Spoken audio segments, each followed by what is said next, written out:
How's it going, Rabbit Crew? I'm doing a real quick deck tech with you. Um, it's my Heliod Sun Crowned with Kaldheim coming out. There's a couple upgrades to put into it, so I figured I'd just do a once over real quick with you. We got Life's Bounty, Lifelink, and Selfless Savior. Essentially, both of these are your protection for creatures. Speaker of the Heavens, Vigilance, and Lifelink. Make an angel if you have 7 or more life, which happens very often. Shadow Spear, make all those indestructibles not so indestructible. Lifelink and Trample, pretty relevant because there's not really any other trample in this deck, so when you see it, it helps out a lot. Charming Prince, gain 3 life, or you can scry. Dakthos, just pretty much devotion enabler, more lifelink, yada yada. Feet, essentially just more protection for your creatures, and puts a 1/1 counter on something. Fencing Ace, whenever you start gaining life, you just dump the counters onto this guy and he gets bigger and scarier. Hollowed Priest, an online exclusive I learned because I cannot acquire this in paper. Um, yeah, it just gets stronger as you gain more life. Impassioned, once again, any creatures come into play, gain life.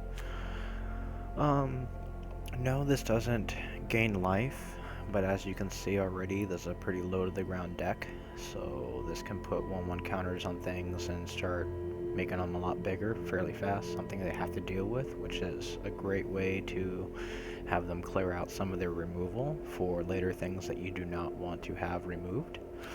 Pacifism, for just those things that you can't really deal with and you don't want to deal with them.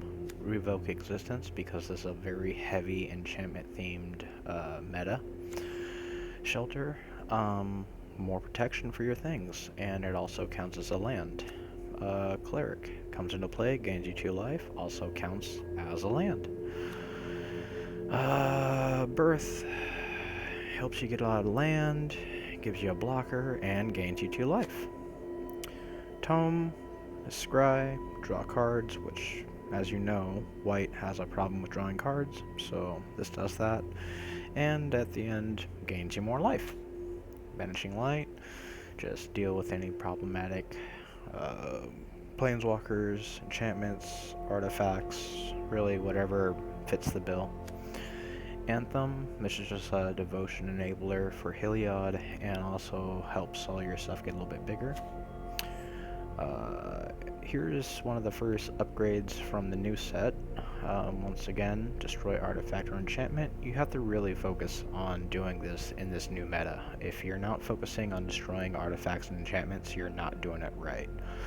And gains you life. Steadfast just gets you more life for all the guys that attack, and it's a great devotion enabler.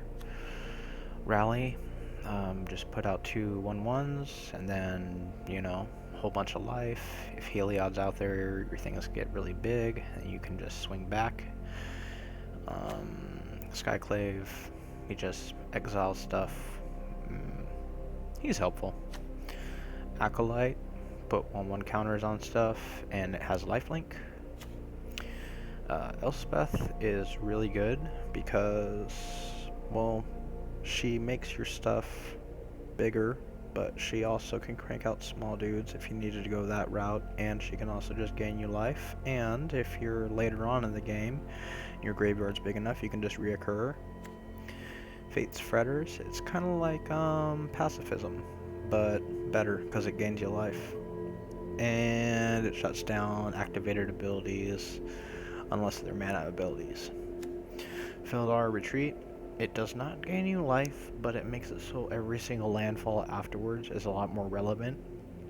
We, as you are already quickly seeing, are working off of a 1/1 counter theme, and it also makes 2/2 cat tokens, so it's good stuff.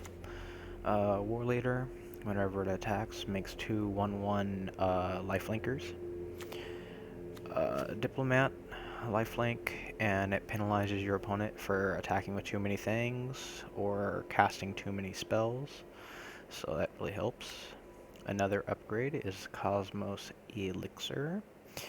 Yeah, you get to draw cards and gain life. It does both things that mono white desperately needs. Angel of Destiny.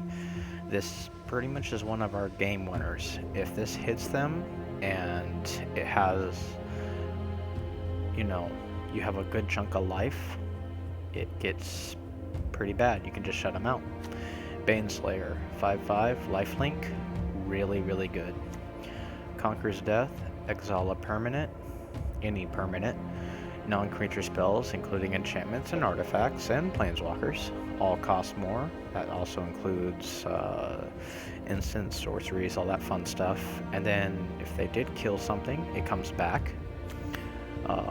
Envoy is kind of the more expensive version of our cleric that we saw earlier on, but it puts a 1/1 counter on all creatures.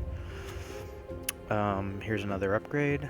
Valkyrie, flying, lifelink, and then kind of like our other cleric that helps us out whenever we gain a lot of life, it can make a 4/4 angel. Call, this is angel spell / another land. Realm Cloaked, this is our board wipe. I think one of our only board wipes in this whole deck, aside from this one that destroys all non-land permanents. But this guy just helps out a lot because he's also a 7/7, so if you get late game, you can just have a big beefy 7/7 Vigilant. Who doesn't like that? Yeah, I just like the art on this one, and it's a board wipe, an expensive one at that. Most of the time I cast it as a land, but it helps. Castle, just we're playing a deck that's nothing but planes, so it's pretty solid to have in there. 17 planes, Bonder's Enclave, Crawling Barrens, and a Radiant Fountain, because when it comes into play, you gain 2 life. Grand total 17, 18, 19, 21, right? Yeah, 21, 22, and then all the way back up here, bringing us up to 23 and 24 lands. So, yeah, if you start getting land screwed, it's not too bad, because sometimes your lands can be spells. So, yeah, anyways, hope you guys enjoyed the deck tech. Yeah, if you enjoyed the content, please thumbs up and subscribe. This is Nerd Rabbit signing out.